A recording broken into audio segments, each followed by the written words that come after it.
Train से कैसे जाएं? महर जाने का सबसे आसान तरीका ट्रेन है। नजदीकी रेलवे स्टेशन महर रेलवे स्टेशन। ये station Katni Prayagraj rail line पर है। दिल्ली से जाने के लिए आप इन स्टेशनों से ट्रेन पकड़ सकते हैं। हजरत निजामुद्दीन रेलवे स्टेशन, नई दिल्ली रेलवे स्टेशन। कई ट्रेनें सीधे महर या सतना तक जाती हैं। 2. बस से कैसे जाएं? यदि आप बस से जाना चाहते हैं, सतना बस स्टैंड से महर के लिए नियमित बसें मिलती हैं। सतना से महर की दूरी लगभग 40 किलोमीटर है। 3. फ्लाइट से कैसे जाएं? महर के पास कोई बड़ा एयरपोर्ट नहीं है। सबसे नजदीकी एयरपोर्ट खजुराहो एयरपोर्ट, लगभग 130 किलोमीटर। जबलपुर एयरपोर्ट, लगभग 170 किलोमीटर। एयरपोर्ट से टैक्सी या बस से महर पहुंचा जा सकता है। 4. महर स्टेशन से मंदिर कैसे जाएं?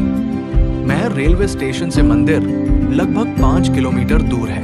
आप यहां से ऑटो, टैक्सी, ई रिक्शा लेकर महर शारदा देवी मंदिर पहुंच सकते हैं। 5. मंदिर तक कैसे चढ़े?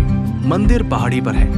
वहां पहुंचने के 2 तरीके हैं। 1063 सीढ़ियां चढ़कर, 2 रोपवे, केबल कार से।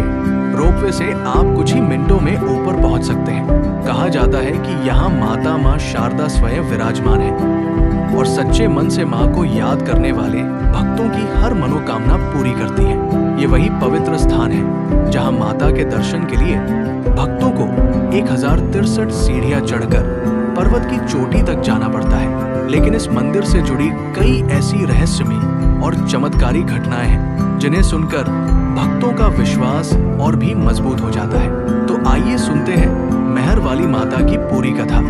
2. महर नाम कैसे पड़ा? सबसे पहले जानते हैं कि महर नाम कैसे पड़ा। पौराणिक मान्यता के अनुसार जब भगवान शिव अपनी पत्नी माता सती के शरीर को लेकर आकाश मार्ग से जा रहे थे, तब भगवान विष्णु ने अपने सुदर्शन चक्र से माता सती के शरीर के टुकड़े कर दिए। जहां जहां माता सती के अंग गिरे, वहां शक्तिपीठ बन गए। कहा जाता है कि इस स्थान पर माता का हार, गले का आभूषण गिरा था। इसी कारण इस जगह का नाम पड़ा माई का हार महल। तभी से ये स्थान अत्यंत पवित्र माना जाता है। 3. मां शारदा का प्रकट होना। प्राचीन समय में ये पूरा क्षेत्र घने जंगलों से घिरा हुआ था। एक दिन यहाँ के कुछ चरवाहे पहाड़ी पर अपने पशु चराने गए। उन्होंने देखा कि एक स्थान से दिव्य प्रकाश निकल रहा है। जब गांव वालों ने उस स्थान की खुदाई करवाई, तब वहां से मां शारदा की दिव्य मूर्ति प्रकट हुई। उसके बाद भक्तों ने उसी स्थान पर मंदिर बनवाया और मां की पूजा शुरू कर दी। धीरे धीरे ये स्थान पूरे भारत में प्रसिद्ध हो गया। 4. राजा का सपना। कहते हैं कि बहुत समय पहले इस क्षेत्र के एक राजा को एक रात सपना आया।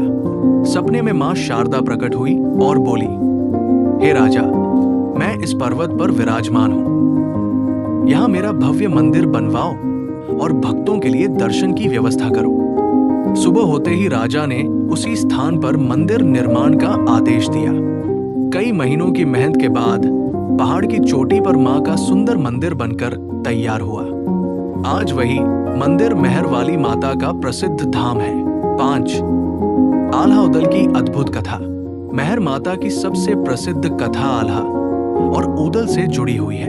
कहा जाता है कि आल्हा उदल महान योद्धा थे और मां शारदा के बहुत बड़े भक्त थे। आल्हा ने माता की भक्ति में 12 वर्षों तक कठोर तपस्या की। मां उनकी भक्ति से बहुत प्रसन्न हुई और उन्हें दर्शन दिए। मां ने आल्हा को अमर होने का वरदान दिया। आज भी ये मान्यता है कि आल्हा रोज सबसे पहले मां शारदा की पूजा करने मंदिर आते हैं। कहा जाता है कि सुबह मंदिर खुलने से पहले ही मां के चरणों में ताजे फूल और जल चढ़ा हुआ मिलता है। ये रहस्य आज तक कोई नहीं समझ पाया। 6. 1063 सीढ़ियों का रहस्य। महर मंदिर तक पहुंचने के लिए भक्तों को 1063 सीढ़ियां चढ़नी पड़ती हैं। ये सीढ़ियां भक्तों की श्रद्धा और भक्ति की परीक्षा मानी जाती है। कई भक्त नंगे पैर ही पूरी सीढ़ियां चढ़ते हैं। कहा जाता है कि जो भक्त सच्चे मन से मां का नाम लेते हुए सीढ़ियां चढ़ता है, उसकी हर मनोकामना पूरी होती है। 7. मां शारदा की शक्ति। मां शारदा को विद्या और ज्ञान की देवी माना जाता है। छात्र, कलाकार और संगीतकार यहाँ आकर माता का आशीर्वाद लेते हैं। कहा जाता है कि जो भी विद्यार्थी यहाँ सच्चे मन से प्रार्थना करता है उसे पढ़ाई में सफलता जरूर मिलती है। 8. नवरात्रि का अद्भुत मेला। हर साल नवरात्रि के समय यहाँ बहुत बड़ा मेला लगता है। लाखों श्रद्धालु दूर दूर से माता के दर्शन करने आते हैं। पूरे मंदिर में जय माता दी के जयकारे गूंजते हैं। रात भर भजन कीर्तन होते हैं और पूरा वातावरण भक्तिमय हो जाता है।